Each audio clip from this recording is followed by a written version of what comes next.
Indigenous टेलिभिजनको जनसवाल कार्यक्रममा सबभन्दा पहिला म श्री कृष्ण महर्जनको तर्फबाट जोजलपा नमस्कार अनि अभिवादन। आजको जनसवाल कार्यक्रममा हामीले राजनीतिक विषयलाई केन्द्रित बनाएका छौँ। राजनीतिक विषय भन्दाखेरि मुलुकको पछिल्लो राजनीतिक घटनाक्रम, विशेषतः संसदमा बजेट आएको छ, सङ्घीय संसदमा, केन्द्रमा, र संसदमा अहिले 2/3 भन्दा बढी मत सत्ता पक्षको देखिएको छ। प्रमुख प्रतिपक्ष नेपाली कांग्रेस रहेको छ। यस्तो अवस्थामा नेपाली कांग्रेस अब कसरी अगाडि बढ्छ, नेपाली कांग्रेस के चाहन्छ, साथै यो केपी ओलीको नेतृत्वको सरकारबाट के आशा गर्न सकिन्छ भन्ने विषयमा केन्द्रित भएर कुराकानी गर्नका लागि नेपाली कांग्रेसका सांसद जो काठमाडौँ निर्वाचन क्षेत्र नम्बर 10बाट निर्वाचित हुनुभएका पूर्व मन्त्री समेत हुनुहुन्छ राजन कुमार केसी, राजन केसी, उहाँलाई हामीले आमन्त्रण गरेका छौँ। कुराकानीतर्फ लागौँ। नमस्कार जोजलपा। नमस्कार, धन्यवाद। अहिले बजेटको विषयमा संसदमा छलफल भइरहेको छ। जुन बजेटको विषयमा विभिन्न कोणबाट कुरा ल्याउँदाखेरि सांसदहरूले आफ्नो निर्वाचन क्षेत्रमा दिनुपर्ने रकम नछुट्याएको कारणले बढी आक्रामक रूपमा यो सरकारको विरोध गरे, यो अर्थमन्त्रीको विरोध गरे, प्रतिपक्ष मात्र होइन सत्तापक्षका सांसदहरूले समेत विरोध गरे भन्ने कुरा जुन चाहिँ बाहिर आइरहेको छ, वास्तवमा संसदभित्र कस्तो देखिन्छ? जुन बाहिर आएको कुरो छ भित्र पनि त्यही नै हो हैन। अब भित्र नभइकन बाहिर 81 आएको छैन। जहाँसम्म यो सांसद विकास कोष, पूर्वाधार विकास कोषको छ, म तपाईँलाई निवेदन गर्न चाहन्छु कि हाम्रो जस्तो मुलुकमा सांसद भनेको केवल कानुन मात्रै बनाउने, नीति निर्माता मात्रै नभएर, विधि मात्रै नबनाएर एउटा विकास निर्माणमा पनि सांसदहरूको चाहिँ सहभागिता, जनतासँग प्रत्यक्ष सम्पर्कमा विगत लामो समयदेखि सांसदले काम गर्दै आएका छन्। त्यसकारणले हामीले 70 सालको चुनावपछि पनि हामीले पहिला सुरुमा 1 करोड रुपियाँ चाहिँ गऱ्यौँ। हरेक सांसदले चाहिँ छनौट गर्ने प्रक्रिया जिल्ला विकास मार्फत छनौट गर्ने काममा सांसदलाई जिम्मा लाग्यो। त्यो 2 करोड गऱ्यौँ, पछि 3 करोड रुपियाँ पनि हामीले चाहिँ छुट्यायौँ। र अब एक थरीको भनाइ के छ भने सांसद भने त कानुन बनाउने हो, नीति बनाउने हो, विधि बनाउने हो, विधान बनाउने हो, विकास निर्माण छ, किन सांसदलाई चासो भन्ने पनि एउटा जोडतोडले कुरा आइरहेको छ। तपाईँहरू विशेष गरेर यो टिभीका साथीहरू, बुद्धिजीवी साथीहरू, समाजसेवीले कुरा निकाल्नु भएको छ। एक हिसाबले यो सत्य पनि देखिन्छ। तर अर्को डाउन रियालिटी चाहिँ के हो भन्नुहुन्छ भने तपाईँ पनि अब मतदाता हो। एउटा सांसदलाई गएर त्यो स्कुलमा चाहिँ मेरो बच्चा पढिरहेछ, एउटा स्कुलमा छानो छाइरहेछ र पानी चुहिरहेछ, त्यो सांसदले एउटा चाहिँ छानो त छाइदिनु पऱ्यो नि। मेरो चाहिँ टोलमा चाहिँ एउटा चाहिँ ढल चाहिँ फुटेर चाहिँ अस्तव्यस्त छ, 100वटा त ढल हालिदिनु पऱ्यो नि भन्ने भए यावत चाहिँ चुनावपछि पनि यावत चाहिँ मागहरू आएको क्रममा सांसदले बोलेकै हुन्छ। र यो बाटो ल्याउला, सडक ल्याउला अथवा यो ल्याउला भन्ने एउटा पूर्वाधारका सम्बन्धमा बोलेको हुन्छ। र विगत चाहिँ गत उसमा पनि चाहिँ यो कुरा चाहिँ प्रयोग भइसकेको, अभ्यास भइसकेको हुनाले त्यो राम्रोसँग खर्च भएको छ। र अन्त कहीँ के हो मलाई सबैको चाहिँ म जिम्मा दिन सक्दिनँ, तर मोस्ट अफ द एमपिजहरूले चाहिँ राम्रो ठाउँमा खर्च गरेका छन्। अर्को कुरो मैले मेरै क्षेत्रमा खर्च गर्दाखेरि त्यहाँ त अर्को विपक्षी दल पनि हुन्छ, विभिन्न दलहरू हुन्छ। सांसदको कहाँ खर्च गर्छ त्यहाँ हिनामिना हुन्छ कि भ्रष्टाचार हुन्छ कि भनेर अन्य चाहिँ दलहरू त हेरिरहेका हुन्छन्। त्यहाँ चाहे उपभोक्ता समिति होस्, चाहे ठेक्काको प्रक्रियामा होस्, त्यस कारण त्यो पैसाले डाइरेक्टै प्रत्यक्ष जनताको सरोकार र मागसँग चाहिँ त्यसले सामिप्य राख्ने भएको हुनाले सांसदले पनि चाहिँ मतदाताहरूसँगको सम्पर्क बढाउने हिसाबले त्यो रकम चाहिँ दिनुपर्छ भनेर चाहिँ सत्ता पक्ष, विपक्ष, प्रतिपक्ष सबै पक्षले चाहिँ कुरा उठाएकै हो। त्यो कुरा आएकै। अहिले पैसाको सवालमा जुन चाहिँ छुट्याइएको छ, दिने भनिएको छ, यो सवालमा के हो त? नपुगो प्रक्रियाको सवालमा चाहिँ नमिलेको के हो त? अहिले चाहिँ पैसा नपुग भन्ने आवाज उठेको छैन। अहिले 4 करोड रुपियाँ एउटा सांसदले चाहिँ छुट्याउने प्रक्रियामा, छनौट गर्ने प्रक्रियामा मात्रै सांसदलाई चाहिँ राखिएको छ। त्यहाँ त्यो छनौटको प्रक्रियामा त्यहाँ चाहिँ स्थानीय सरकारको प्रमुख पनि रहन्छ, त्यहाँको प्रदेशमा जितेका सांसदहरू पनि रहन्छन्, त्यसपछि सङ्घीय सांसदको चाहिँ चाहे राष्ट्रिय सभा होस् चाहे समानुपातिक होस् त्यो सांसद पनि रहने जुन क्षेत्रको त्यसको एउटा कमिटीले चाहिँ छनौट गर्ने प्रक्रियामा छ। त्यसमा के भनिएको छ भने चाहिँ 5वटा मात्रै योजना गर्नुपर्ने छ र 4वटा क्षेत्रमा मात्रै त्यसलाई चाहिँ खर्च गर्नुपर्ने छ भन्छ। सिँचाइमा खर्च गर्नुपर्छ भन्छ, नदी नियन्त्रणमा खर्च गर्नुपर्छ भन्छ। हाम्रो कुरा के हो भने सिँचाइ र नदी नियन्त्रणमा 5 करोड 4 करोड रुपियाँ काठमाडौँमा मेरै क्षेत्र अनि ग्रामीण क्षेत्र हो, तै पनि खर्च गर्ने ठाउँ छैन। अब सबै घर बनिसक्यो, कतै सिँचाइको लागि खर्च गर्ने? कमसेकम एउटा चाहिँ स्वास्थ्यमा, शिक्षामा र अन्य पूर्वाधारमा खानेपानी पनि बनिएको छ, सडक पनि बनिएको छ। त्यो हिसाबमा त्यतातिर पनि अलिकति क्षेत्र फराकिलो गरियोस् र अर्को 80 लाख रुपियाँ एभरेज चाहिँ 5वटा योजना 80 लाख मात्रै भने हुनाले कमसेकम 10-15 योजना। अब विशेष गरेर चाहिँ अब यो मेरै क्षेत्रको कुरा गर्दा त्यहाँ 80 लाख करोड 2 करोडको योजना होला। तर त्योभन्दा आम मान्छेको चाहिँ माग चाहिँ के हुन्छ भने सानो सडक, एउटा कुवा, तपाईँका एउटा कीर्तिपुरमा टगा ओपी छ त्यहाँबाट बनाइदिनु 4-5 लाख रुपियाँ लाग्छ भन्नुहुन्छ साथीहरू। एउटा सामुदायिक स्कुलमा चाहिँ बेन्चहरू राखिदिनु, एउटा स्मार्ट चाहिँ ब्ल्याक बोर्ड राखिदिनुहोस् न, बच्चाहरूले चाहिँ पढ्छ भन्छ।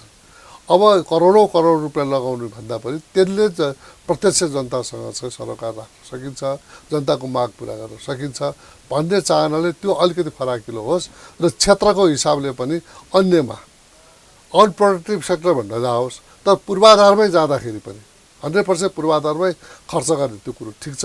तर पूर्वाधारमा खर्च गर्दाखेरि पनि स्वास्थ्यमा पनि गर्न सक्यो, शिक्षामा पनि गर्न सक्यो, तलब भत्ता र अन्य स्टेसनमा खर्च गर्ने होइन, पूर्वाधारमै गर्ने हो। तर शिक्षा स्वास्थ्य लगायतको अरू सामाजिक उसमा पनि खर्च गर्न पाइयोस्, त्यसलाई अलिकति फराकिलो बनाइयोस् भन्ने कुरा हो। रकम पुग नपुगको खास कुरा। तर यो छनौट प्रक्रिया यो सवाललाई लिएर हेर्दाखेरि भन्नेहरूले चाहिँ अब वडा अध्यक्षसँग बसेर गर्नुपर्ने भयो, अरूसँग बसेर गर्नु पर्यो, आफू चाहिँ सांसद, सङ्घीय सांसद, जनप्रतिनिधि, तर उनीहरूसँग बसेर गर्नु पर्दाखेरि यो हैसियतको सवालमा पनि अरू सवालमा पनि अलि अप्ठ्यारै पारेको हो यो सरकारले, यो बजेटमा त्यस्तो ल्याइएको भन्नेहरू पनि छन्। के हो त अहिले त्यसमा अहिले यो चाहिँ जसरी कुरा आयो त्यो यथार्थ कुरो होइन। हाम्रो अहिले जिल्ला समन्वय समिति भन्ने छ, सुरुमा पनि हामी जिल्ला समन्वय समितिमा हामीले छनौट मात्रै गरिदिने हो। हामी छनौट प्रक्रियामा हामी उपस्थिति हुने हो र अन्य कार्यान्वयन पक्षमा चाहिँ स्थानीय सरकारले नै गर्ने हो। फर एक्जाम्पल म काठमाडौँ यसपालि अब के हुन्छ त? अब त्यही हुन्छ।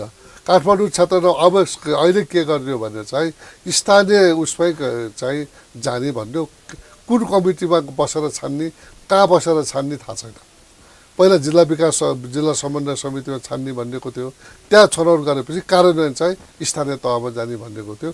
अहिले चाहिँ के भन्यो, एउटा समिति रहनेछ जुन समितिमा चाहिँ प्रत्यक्ष निर्वाचित सांसद त्यसको अध्यक्ष हुनेछन्, सङ्घीय सांसद सदस्यहरू हुनेछन्, प्रदेशका सांसद सदस्य हुनेछन्,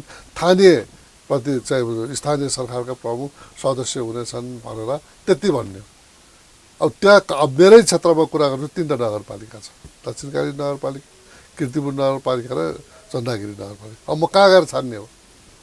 पहिला के हुन्थ्यो, जिल्लामा बसेर छान्ने, जुन चाहिँ नगरपालिकामा चाहिँ योजना पऱ्यो ती पठाइदियो, उसले कार्यान्वयन गर्ने थियो।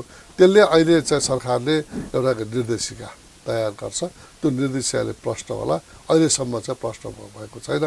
कमिटीको मात्रै एउटा चाहिँ सोच आएको छ भन्दाखेरि जुन चाहिँ निर्वाचन क्षेत्रको लागि छुट्याइएको बजेटको सवालमा, यो प्रक्रियाको सवालमा तपाईँको विमति छैन, जुन ल्याइएको छ त्यो ठिकै छ। ठिक छ, त्यसमा विमति गर्नुपर्ने छैन, पूर्वाधारकैमा खर्च गर्ने हो। त्यसमा मिसयुज नहोस् र उत्पादन क्षेत्रमा, उत्पादकत्व बढाउने क्षेत्रमा चाहिँ खर्च होस् भन्ने सरकारको चाहना त्यो अत्यन्त सकारात्मक छ। र त्यसलाई कार्यान्वयन गर्ने पक्षमा चाहिँ अलिकति चाहिँ स्थानीय निकायलाई चाहिँ स्थानीय निकाय आफैमा चाहिँ एउटा संस्था छ, त्यो संस्थाले नै कार्यान्वयन गर्ने भनिदिँदाखेरि हुन्थ्यो। त्यसलाई चाहिँ के छ, अलिकति गोलमटोल भएको छ।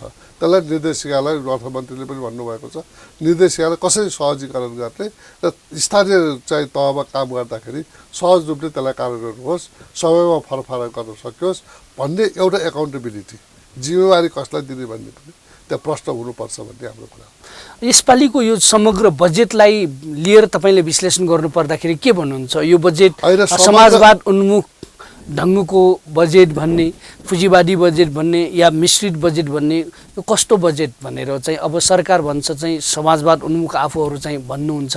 हजुर, होइन हेर्नुहोस् न, अब समाजवाद उन्मुख बजेट त हुँदै होइन, यो पुँजीवादी उन्मुखै बजेट हो। मतलब कङ्ग्रेसले सोचेको जस्तोको बजेट हो यस्तो? यो हामीले ल्याउने बजेट पनि यस्तै हो, तर अब कतिपय कुराहरू हेर्नुहोस्, अहिले के भन्यो भने कङ्ग्रेसले हिजो ल्याउँदाखेरि निजी विद्यालयमा हामीले 1% कर लगायौँ। त्यो निजी विद्यालयमा लगाएको करले हामीले सामुदायिक विद्यालयमा जो चाहिँ पाहाडमा छ, अनकन्ट ठाउँमा छ, त्यहाँ हामीले लगानी गरेर सजिलो होस् भनेर हामीले चाहिँ निजी अस्पतालमा, नर्सिङ होममा कर लगायौँ। त्यो कर अहिले उसले चाहिँ छुट गर्यो। धनीलाई कर लगाउने, गरिबको सुविधाको लागि चाहिँ प्रयोग हुने, त्यो हो समाजवाद उन्मुख भन्यो। तर अहिले उल्टो भयो कि अब निजी चाहिँ अस्पतालमा लगाएको करलाई छुट छ, निजी विद्यालयलाई लगाएको कर छुट छ। तपाईँले सुन्नुभयो के गरेको? गरिबलाई राहत दिने खालको अब भनिएको छ। अब हामीले कुरा गर्दाखेरि प्रतिपक्षले हावादारी भन्यो, त्यो हावादारी भन्ने उही हावादारी होला भनेर त्यस्तो जवाफ आउँछ। हाम्रो आवश्यकता ठिक छ, अब रेलको कुरो छ, घर घरमा पाइपलाइनको कुरा छ, र यति चाहिँ अब त्यो केरुङबाट चाहिँ एकैचोटि लुम्बिनी पुऱ्याइदिने भनेको छ, उता पुऱ्याइदिने भनेको छ। धेरै आशा देखाउँदाखेरि चाहिँ नहुने आशा देखाउँदाखेरि चाहिँ त्यो राम्रो कुरो होइन। हाम्रो आवश्यकता के हो? कर्णालीमा अहिलेसम्म हामीले बाटो पुऱ्याउन सकेका छैन। हामी जन्मेदेखि कर्णालीमा बाटो गएर अहिलेसम्म बाटो पुग्न सकेका छैन। हाम्रो आवश्यकता कर्णालीमा बाटो पुऱ्याएर त्यहाँका जडीबुटीहरू, त्यहाँका विविधताहरूलाई, त्यहाँ टुरिस्ट लिएर जाने, हाइड्रो लिएर जाने, त्यो हाम्रो आवश्यकता हो। कि अहिले पानी जहाज ल्याउने कुरा छ, पानी जहाज हाम्रो आवश्यकता हुनसक्छ। पानी जहाज त आउन सक्ला, अरबौँ खर्च गरेर ड्यामहरू बनाएर, पानीको ताल बनाएर एकैचोटि पट्टाबाट कोसी पनि ल्याउन सकेला। ल्याएर के हाल्ने? त्यसको फाइदा के? हामीलाई अहिले चाहिएको मुस्ताङको स्याउ काठमाडौँ आउन सकोस्, हुम्लाको जडीबुटी काठमाडौँ ल्याउन सकियोस्, र कर्णालीवासी अहिले पनि हामी चाहिँ अर्कै मुलुक भन्छन्, अहिलेसम्म चाहिँ 10 दिन 15 दिन हिँडेर आइयो भन्छन्, त्यहाँ बाटो पुऱ्याउने कुरा छैन, त्यहाँ शिक्षा पुऱ्याउने कुरो छैन। अरूलाई जस्तो ट्रिट गरायो त्यसलाई पनि त्यत्तिकै ट्रिट गरेको छ। अब समाजमा उन्मुख कसलाई भन्ने हो थाहा छैन। हामीले बुझेको समाजमा उन्मुख चाहिँ के हो भने धनीहरूलाई, जसले त्यहाँ उद्योग धन्दा गर्छन्, व्यापारी उनीहरूसँग चाहिँ कर राम्रो लिने, र गरिबहरूलाई चाहिँ हामीले चाहिँ संरक्षण गर्ने, वेलफेयर नेसन भन्छन्, गर्ने। यो बजेटले त्यस्तो देखियो। अब ठुल्ठुलो कुरा चाहिँ छ यो बजेट। 5 वर्षभित्र यो गरिदिन्छु, 10 वर्षभित्र यो गरिदिन्छु, ठिक छ, 5 वर्षको सरकार छ, उनले भन्न पाउँछन्। तर 1 वर्षभित्र के गर्ने त? 5 वर्षको कुरा त गर्ने। म तपाईँ हिँडेर कर्णाली जान्छु भन्यो भने 1 वर्ष म चाहिँ पोखरा पुग्छु, अर्को वर्ष यहाँ पुग्छु भनेर टार्गेट हुन्छ। कुनै टार्गेट छैन, कुनै किसिमको लक्ष्यविहीन सिद्धान्त छ, प्राथमिकता छैन। हामीले भनिरहेछौँ यो गर्ने। अब कृषिमा भन्यो, कृषिको उत्पादकत्व चाहिँ 5 वर्षमा डबल बनाउने। तपाईँलाई लाग्छ कृषिमा चाहिँ डबल हुन्छ उत्पादकत्व? उद्योगमा होला, अन्य क्षेत्रमा होला, कृषिमा त गाह्रो छ नि त। कृषिको उत्पादन कति बढाउन सक्छ? अब अर्ग्यानिक नेपाल बनाउँछु भन्ने छ, सम्भव छ? तपाईँ लाग्छ अर्ग्यानिक नेपाल चाहिँ बन्छ? त्यसरी उहाँले जुन कमिटमेन्ट गर्नुभएको छ नि, हामीले भन्यौँ 5 वर्षमा चाहिँ अहिलेको इन्भेस्टमेन्टले सारा खेतबारीहरू बाँझो छ। पाहाडमा तपाईँ जानुहुन्छ भने कोही अब चाहिँ युवकहरू श्रमसँग चाहिँ नजिक छैन, उत्पादनसँग नजिक छ, बिर्स्यो मान्छेले। उत्पादन पनि बिर्स्यो, श्रम पनि बिर्स्यो, पसिना पनि बिर्स्यो। अब मान्छे चाहिँ विदेशमा जाने। अब विदेश जाने अहिले त बाध्यता, आवश्यकता नभएर उसको घरको पनि गयो, उसको घरको पनि गयो, म मात्रै गएन भने त म त समाजबाट नै चाहिँ एक किसिमको चाहिँ अपहेलित हुन्छ कि तिरस्कृत हुन्छ कि, त्यसकारण विदेश जानुपर्ने त्यस्तो फेसन आयो। यो मुलुकको 40% युवाहरू रहेको संसारमा, अब यति ठुलो युवाको जमात रहेको हाम्रो मुलुक 40% छ। यो युवालाई जहिलेसम्म हामीले श्रममा छ जोड्न सक्दैनौँ, उत्पादनसँग जोड्न सक्दैनौँ, मुलुक त धनी हुँदैन नि। श्रम नगरिकन, उत्पादन नगरिकन कुन मुलुक संसारमा धनी भएको छ? स्रोत साधन के हो? हाम्रो कृषि नै हो। स्रोत साधन के हो? पर्यटन हो। उहाँले भन्नुभएको छ 10 लाख होइन 20 लाख पर्यटन हामी ल्याइदिन्छौँ। ठिक छ, 20 लाख पर्यटनले राम्रो कुरा हो त। त्यसलाई 20 लाख पर्यटन नेपालमा आउनु, पशुपतिनाथ, जानकी मन्दिर, लुम्बिनी, सगरमाथा, मनमोहक यस्तो सुन्दर मुलुकमा अत्यन्त खै कारण त्यत्तिकै आउँदैन होला त। एयरपोर्टमा एयर ट्राफिक 2 घन्टा 3 घन्टा जाम हुन थालिसक्यो। घर आयो भनेर चाहिँ ओर्लिनमा 2 घन्टा जाम हुन्छ। अनि होटेल, अस्ति एकजना चाहिँ टुरिज्म बोर्डमा म गएको थिएँ। अब 20 लाख टुरिस्ट आउनको लागि हाम्रो 5-6 महिना सिजन हो, 7-8 महिना भन्नुहोस्। अब असार साउनमा अक्सर टुरिस्ट आउँदैन, तपाईँलाई थाहा छ होइन। अब यो 8 महिनामा 20 लाख भनेको 2.5 लाख चाहिँ प्रति महिना आउनु पर्यो, इन एन एभरेज।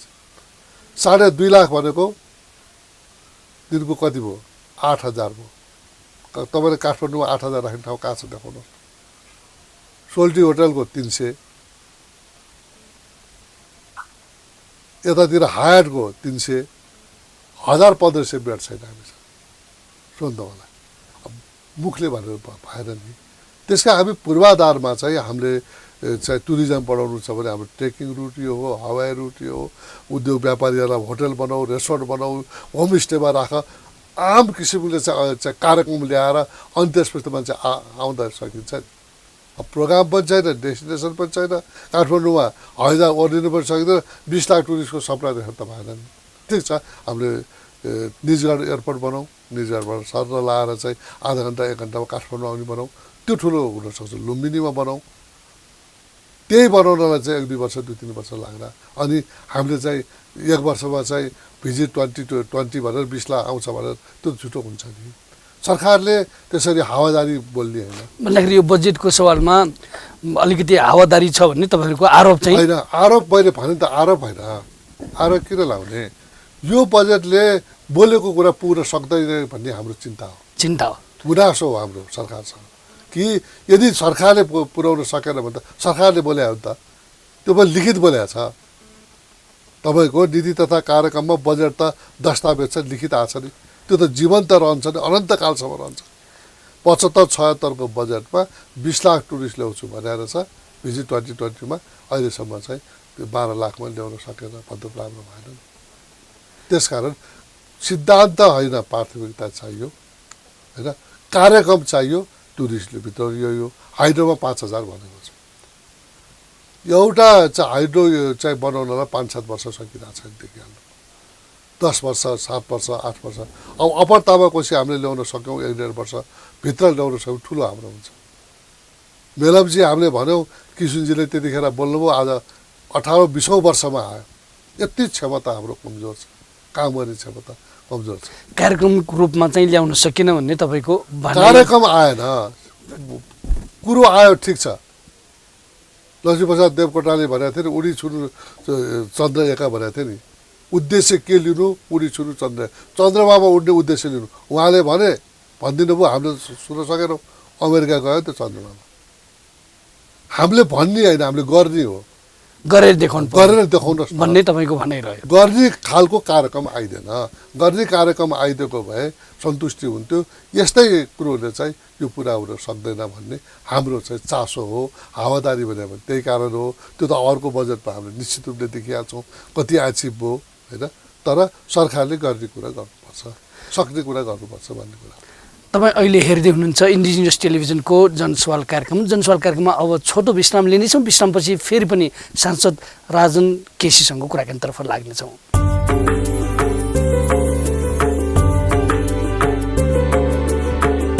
जीवु तजिलजी सम्पदा संस्कृति खलाबला नुगु पुलागु मे नेवा ख्या छिछि बुख मनोरञ्जन यादव नेवाल निया निथ सनिलया खुता त्या ताइले सुथसिया न्याता त्या ताइले हिनेसिया झिन्निता ताइले स्वेगु लोमङ्का दिमते नेवाल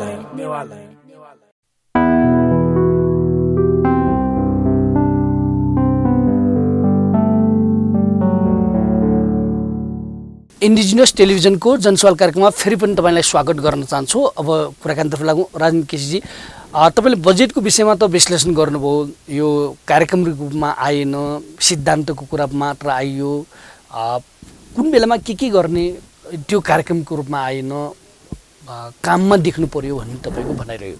अब समग्र मुलुकको राजनीति हेर्दाखेरि अहिले करिब करिब दुईटैभन्दा बढी सरकार पक्षको रहेको छ।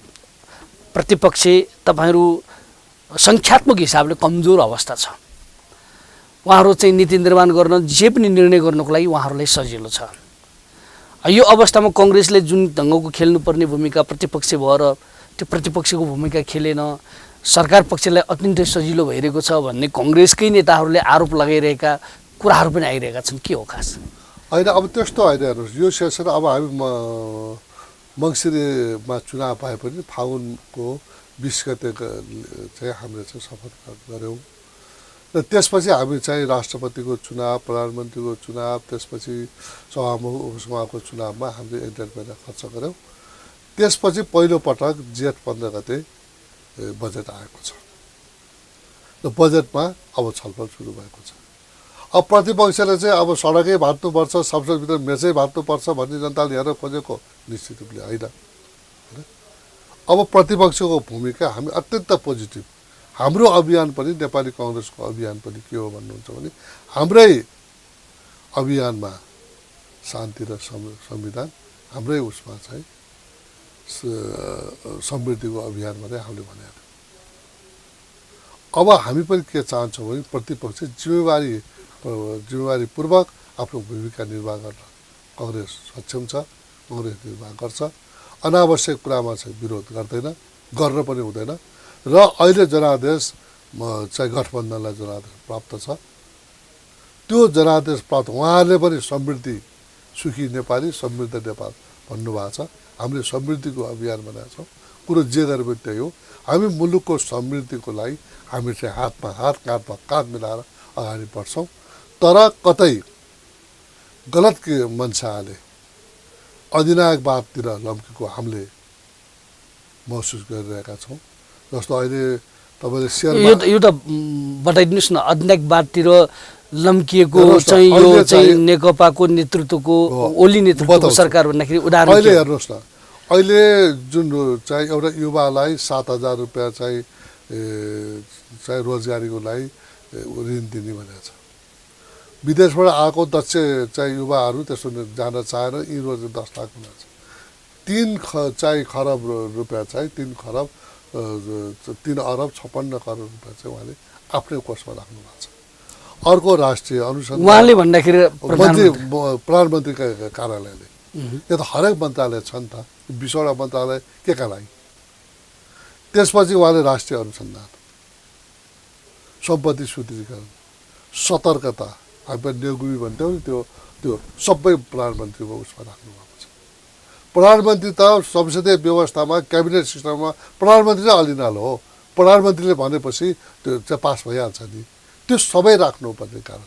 अब कर्मचारीहरूले अहिले चाहिँ तपाईँले थाहा छ, स्वैच्छिक अवकाशमा कर्मचारीहरूलाई चाहिँ माग गर्ने 50 वर्ष नआएको र पेन्सन एज भइसकेको त्यस्तो कर्मचारीहरूले घर जान चाहेमा एकमुष्ट 7 वर्षको हुन आउने पेन्सन दिने भन्ने कुरा हो। त्यो कुनै चोरी पनि होइन, ठगी पनि होइन, नाजायज माग पनि होइन। कर्मचारीले दिए। अब म थाङ्रे कर्मचारी कुरा गर्दिनँ, 30 अरब लुटेर छ कर्मचारी कुरा गर्दा के हो? विधिमा नचल्ने, विधानमा नचल्ने, ऐन नियमसँग नचल्ने अधिनायकवाद भने त्यही हो। अब सेयर मार्केटको एउटा निर्णय भएको छ। हेर्नुहोस्, त्यत्रो अर्थविद मोनिटरी उसमा चाहिँ काम गर्नुभएको। अब लाभांश कर भनेको नाफामा लिने हो। तपाईँले 100 रुपियाँको कुनै चिज किन्नुभयो, 120मा चाहिँ बेच्नु भने 20 रुपियाँमा हुनेमा त्यसलाई लाभ, डिफ्रेन्स, बाइङ र सेलिङको डिफ्रेन्स प्राइसमा लागेर लाभ कर भन्छ। उहाँले चाहिँ सुरुमै लगाइदिनु हो। अब आज ठप्प भएर बसिरहेको छ। यो खालको अलिकति दम्भ र अहङ्कारको अलिकति जनताले त्यो किसिमको चाहिँ फिल गरिरहेछन्। तर हामी भन्छौँ त्यो दम्भ अहङ्कार होइन, मुलुकलाई समृद्धिको बाटोमा लाने उपयुक्त समय छ। काङ्ग्रेस एउटा जिम्मेवारी प्रतिपक्षका नाताले काङ्ग्रेसले सहयोग गर्छ, सकारात्मक सहयोग गर्छ राष्ट्र निर्माणका लागि, राष्ट्रको समृद्धिलाई तपाईँ राम्रो काम गर्नु। केवल यो हावादारी कुरा गरेर यो उपयुक्त समयलाई खेर नफाल्नुहोस् भन्ने हाम्रो कुरा। भन्दाखेरि काङ्ग्रेस चाहिँ सकारात्मक कामको लागि चाहिँ सहयोग गर्ने नै चाहन्छ। त्यो त तपाईँहरू पत्रकार साथीहरू पनि देख्नुहुन्छ नि, काङ्ग्रेसले नकारात्मक काम गर्यो भने त फेरि जनताले त काङ्ग्रेसलाई औल ठडाउँछ नि। मुलुक विकासका लागि, समग्र विकासको लागि काङ्ग्रेसले कहिले विरोध गर्दैन। अहिलेको समय अत्यन्तै उपयुक्त समय हो। यो अत्यन्त मुलुकको भन्यो नि 7 साल भन्यौँ हामीले, राणा शासन भन्यौँ हामीले, चाहिँ पञ्चायत भनौँ, राजा भनौँ, राजा कारणले विकास भएन भनौँ, यो मुलुकको सबै जाति भाषा र लैङ्गिकले समान किसिमको चाहिँ अवसर पाएर विभेदमा परे, हिमाल पहाड तराई नै विभेदमा परे, जातिका कारणले विभेदमा परे, दलितहरू विभेदमा परे, भाषाका कारणले विभेदमा परे भने हामीले संविधान सभाबाट संविधान बनायौँ नि। संविधान सभाबाट संविधान बनाएर विकास हुन्छ होइन, तर सबै पाउने 3 करोड नेपालीले अपनत्व लिन सक्ने, स्वामित्व लिन सक्ने, कसैले पनि मेरो जाति भाषा र धर्मलाई विभेद गरेको छैन। यो संविधानले मलाई पनि समान किसिमको चाहिँ अधिकार दिएको छ भनेर प्रत्याभूति दिन सक्ने संविधान त आयो नि। अब के बाँकी रह्यो त? पञ्चायत पनि गयो, राजा पनि गयो, राणा पनि गयो, अब संविधान सभाबाट संविधान पनि आयो, अब 2/3 सरकार पनि आयो भनेपछि अब हामीले अरूलाई दोष लाएर, हिजो त भन्यौँ त पञ्चायतले विकास गर्न दिएर यो मुलुकलाई, राजाले विकास गर्न दिएर भन्यौँ त, अब कसलाई दोष? अब दोष त आफू हुनु पऱ्यो। अब पनि विकास गर्न सकेन भने काङ्ग्रेसै दोषी हो, एमाले नै दोषी हो, अब त राजनीतिक पार्टी दोषी हुन्छ नि। यत्रो सुन्दर मुलुक, यति सानो, संसारकै सुन्दर मुलुक, विविधताले भरिएको मुलुक, माइनस चाहिँ 40 देखि प्लस 40-50सम्म भएको विविधता, यति तराईदेखि हिमालसम्म, यो मुलुकलाई अब ठिक ढङ्गले हामीले अगाडि लानुपर्छ। हाम्रो स्रोत साधनलाई चाहिँ म्याक्सिमम परिचालन गर्नुपर्छ र मुलुकलाई सुन्दर बनाउन, 2-3 करोड नेपालीहरूलाई चाहिँ सुखी बनाउनको लागि चाहिँ राम्रो काम गर्न सक्यो भने चाहिँ हिजो धेरै राजनीतिक कारणले पनि हामी धेरै पिछाडि, हिजो किन भएन भन्ने कुरा पनि आयो। कहिले पञ्चायतको कुरा गरेर कुस्ती खेल्यौँ, कहिले राजाको पछाडि कुस्ती खेल्यौँ। अब सबै ठिक छ, अब मुलुक समृद्धिको गतिमा अगाडि बढ्नुपर्छ।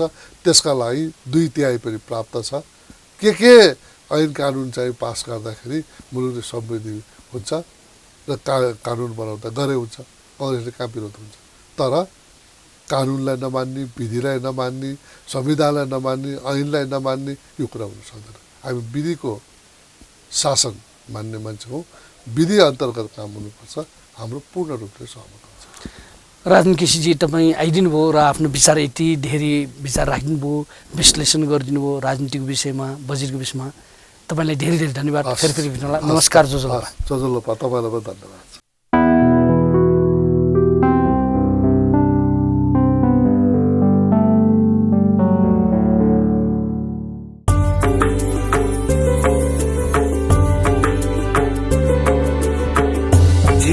तजिलजी सम्पदा संस्कृति खलाबला नुगु पुलागु ने नेवा ख्या थिथि बुख मनोरञ्जन यादव नेवाला निया निथ सनिलया खुता त्या ताइले सुथसिया न्याता त्या ताइले हिनेसिया झिन्निता ताइले स्वेगो लोमङ्का दिमते नेवाला